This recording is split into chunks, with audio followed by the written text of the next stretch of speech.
Before the male-dominated Iron Age god religions, there appears to have been 1. A period of magic and 2. Female earth goddesses. We can see the transfer from goddess religion to male-dominated religion in Iron Age Greek and Hebrew. The transition between Bronze Age to Iron cultures was a Dark Age. Out of this Dark Ages came the Iron Age Greeks and Hebrews. Before then, Egypt was at the height of its powers. This was the time that the pyramids were built, Karnak, with the rows of columns noted above, and Abu symbol. This was also the time of Minoan Cretan culture, and the city of Troy. The Hittites were the second greatest civilization next to Egypt. In this Dark Age, there was a transition from many gods to one god, from female to male gods, and of course from bronze to iron. Nobody knows exactly what happened. But I can't help noting some biblical highlights. The Old Testament books of Joshua and Judges are two different, contradictory versions of the same transition period between the Bronze Age and Iron Age. In Judges, which is traditionally put after the book of Joshua, the Hebrews get their asses kicked. In Joshua, the Hebrews kick everyone's asses. Note also, the book of Judges has 12 judges. Also there's 12 minor prophets books. Most of these prophet books are very small. Some are a paragraph or two long, as if they just put in filler to equal the magic number 12. The number 12 is the number of zodiacal constellations. We'll see the number come up again and again throughout history. The book of Joshua mentions Iron Age chariots being a little bit of a nuisance around Joshua chapter 17 verses 16 to 18. But, in Judges chapter 1 verse 19, we see that the Hebrew God is not so powerful. And the Lord was with Judah, and he drave out the inhabitants of the mountain, but could not drive out the inhabitants of the valley, because they had chariots of iron.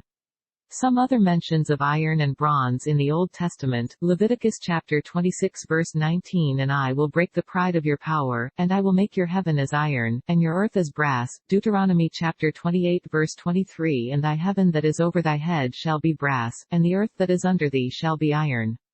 Iron was a technology that bronze couldn't match up against. There seems to be some mythological evidence that people would keep the knowledge secret. 1 Samuel 13:19. Now there was no smith found throughout the land of Israel, for the Philistines said, lest the Hebrews make them swords or spears. I found in Hephaestus' wiki that Hephaestus had an epithet, the lame one. In Norse mythology, it's Wayland the Smith, who is, later, King Nihad captured Wayland in his sleep in Narike and ordered him hamstrung and imprisoned on the island of Sevasto. There Wayland was forced to forge items for the king. Getting back to some of the other changes from the Bronze Age to Iron Age. As noted above, archaeologists have found lots of Venus figurines. There seems to be a prior Earth goddess religion before the Iron Age male-dominated religions. And, we saw in the Genesis creation stories that God means Elohim, and noted briefly that Elohim has a goddess wife Asherah. One of the major things going on throughout the Old Testament is an effort to wipe out the Asherahs. Asherahs are found from Deuteronomy through Judges and the King's books. The following cannot be an exhausting list, but it shows a good amount. Deut 7-5, 12-3, 16:21, Judges chapter 3 verse 7, 6:25-6/6, 28/6, 30, 1 Kings 14, 15/1 Kings 14:23, 1 Kings 15:13, 1 Kings 16:21, 1 Kings 18:19. Asherah is also found in 2 Kings 23-13, and the high places that were before Jerusalem, which were on the right hand of the Mount of Corruption, which Solomon the king of Israel had builded for Ashtoreth the abomination of the Zidonians, and for Chemosh the abomination of the Moabites, and for Milcom the abomination of the children of Ammon. The Hebrews started out by combining other people's gods into one, as shown by the above about Elohim and Asherah. But soon, they'd try to erase this and act as if there's only one God. 2 Kings 23 also has 2 Kings 23-4, and the king commanded Hilkiah the high priest, and the priests of the second order, and the keepers of the door, to bring forth out of the temple of the Lord all the vessels that were made for Baal, and 2 Kings 23-5, and he put down the idolatrous priests, whom the kings of Judah had ordained to burn incense in the high places in the cities of Judah, and in the places round about Jerusalem, them also that burned incense unto Baal, to the sun, and to the moon, and to the planets, and to all the host of heaven. As the Ten Commandments says, don't pattern your gods based on the sun, moon, and stars. Exodus chapter 20 verse 4. I the Lord thy God am a jealous God. Exodus chapter 20 verse 5. But this is all getting a bit ahead of the story. More proof of the anti-women in the Bible though. The New Testament reveals the true meaning of Eve in the Genesis story. 1 Timothy 2:11-14. A woman should learn in quietness and full submission. I do not permit a woman to teach or to assume authority over a man, she must be quiet. For Adam was formed first, then Eve. And Adam was not the one deceived, it was the woman who was deceived and became a sinner. Likewise ye wives, be in subjection to your own husbands. Even as Sarah obeyed Abraham, calling him Lord. 1 Peter chapter 3 verses 1-6. In Judges chapter 9 verse 54, and Abimelech asks fellow male soldiers to kill him, so that men say not of me, a woman slew him. The other transition from Bronze Age to Iron Age is from magic to gods.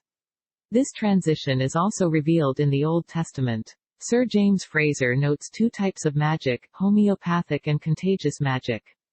Contagious magic is where you take on an object's properties if you come into contact with it. Homeopathic magic is analogy magic. If you make an idol in the form of something, then, whatever you do to it transfers, magically to the other object.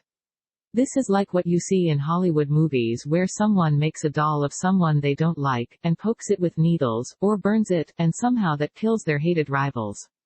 One can see this in the Genesis chapter 31 story about Rachel stealing idols.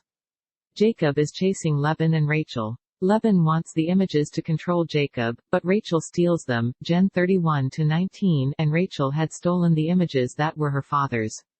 And in Gen 31-32, Jacob says, with whomsoever thou findest thy gods, let him not lie, before our brethren discern thou what is thine with me, and take it to thee. For Jacob knew not that Rachel had stolen them. Laban searches for the images, but now Rachel had taken the images, and put them in the camel's furniture, and sat upon them. General 31-34. As the Hippocratic sacred disease shows how gods evolved out of magic, and really, similarly to how they wanted to control who had the knowledge of iron, lest someone uses it against them, the Old Testament is trying to get rid of magic. Exodus chapter 22 verse 18 states, do not allow a sorceress to live, and Deut 18:10, there shall not be found among you anyone that maketh his son or his daughter to pass through the fire, or that useth divination, or an observer of times, or an enchanter, or a witch.